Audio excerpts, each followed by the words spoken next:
साथ ही इस मौके पर यूके के प्रधानमंत्री कीर स्टारमर ने कहा कि भारत यूके के बीच पार्टनरशिप काफी अहम है। अब भविष्य का ध्यान रखते हुए दोनों देशों के बीच मॉडर्न पार्टनरशिप विकसित की जाएगी। इसमें एआई और टेक्नोलॉजी के क्षेत्र में सहयोग बढ़ाने पर फोकस रहेगा।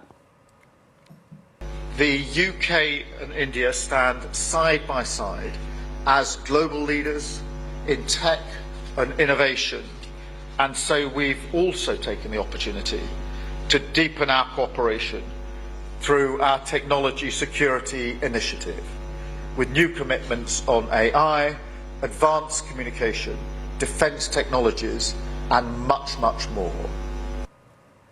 तो मोदी और स्टारमर की मुलाकात की क्या मायने हैं, इस पर जानकारी के लिए अब सीधा जुड़ गए हैं मेरे वरिष्ठ सहयोगी लक्ष्मण रॉय। तो लक्ष्मण जी, आपसे जानना चाहेंगे, दोनों नेताओं के बीच में जो मुलाकात हुई है काफी अहम मानी जा रही है, समझौते भी हम देख रहे हैं हुए हैं, तो किस तरह से आगे की दिशा इस मुलाकात से तय होती हुई दिखाई दे सकती है?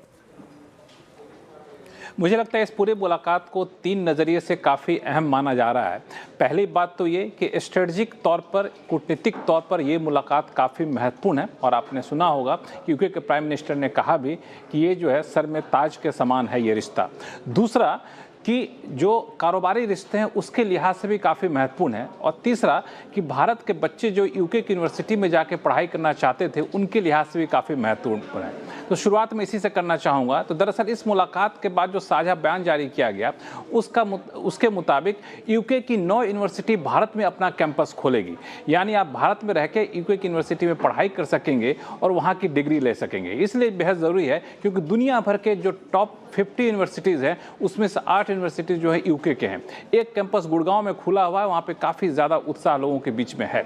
दूसरा जो महत्वपूर्ण है वो आपको कूटनीतिक तौर पर, इस बयान को आप गौर से देखिएगा जो प्रधानमंत्री मोदी ने दिया। वो कहा कि पूरी दुनिया में जिस तरीके से उथल पुथल मचा हुआ है, यूएस का नाम नहीं लिया लेकिन इशारा यूएसए की तरफ था, पूरी दुनिया में जिस तरीके से उथल पुथल मचा हुआ है उस उथल पुथल के बीच में यूके के साथ जो साझेदारी है वो एक बहुत ही ठोस फाउंडेशन ज़मीन तैयार करने के लिए अहम मानी जा रही है।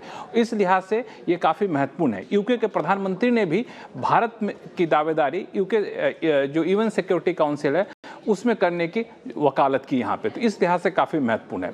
तीसरी बात जो मैंने कहा, कारोबारी लिहाज से ये और ज़्यादा महत्वपूर्ण है क्योंकि इसमें कुल 126 सदस्यों के डेलीगेशन के साथ यूके के प्राइम मिनिस्टर यहाँ पर आए हैं, जो अब तक का सबसे बड़ा डेलीगेशन है यूके की तरफ से। इसमें आपको Rolls Royce, British Telecom, Diageo, London Stock Exchange, British Airways, इन सारी कंपनियों के प्रतिनिधि इस डेलीगेशन में आए हुए हैं। तो कारोबार बढ़ाने के लिहाज से काफ़ी महत्वपूर्ण माना जा रहा है। इसमें आपको बता दूं कि कई सारी चीज़ें, खासतौर से मिलिट्री ट्रेनिंग की बातचीत की गई है, जो क्रिटिकल मिनरल्स है उसमें साझेदारी की जाएगी उसकी बातचीत की गई है, इसके लिए इंडस्ट्री गिल्ड बनाने की तैयारी की गई है, और एआई के क्षेत्र में, टेक्नोलॉजी के क्षेत्र में साझेदारी आगे बढ़ेगी। तो सब लिहाज से देखें तो यूके का ये प्रधानमंत्री का यह दौरा काफ़ी महत्वपूर्ण माना जा रहा है। जी बिल्कुल, बहुत बहुत शुक्रिया। जिस तरह से लक्ष्मण जी बता रहे थे, व्यापारिक और कूटनीतिक दोनों दृष्टि से काफी अहम ये मुलाकात मानी जा रही है।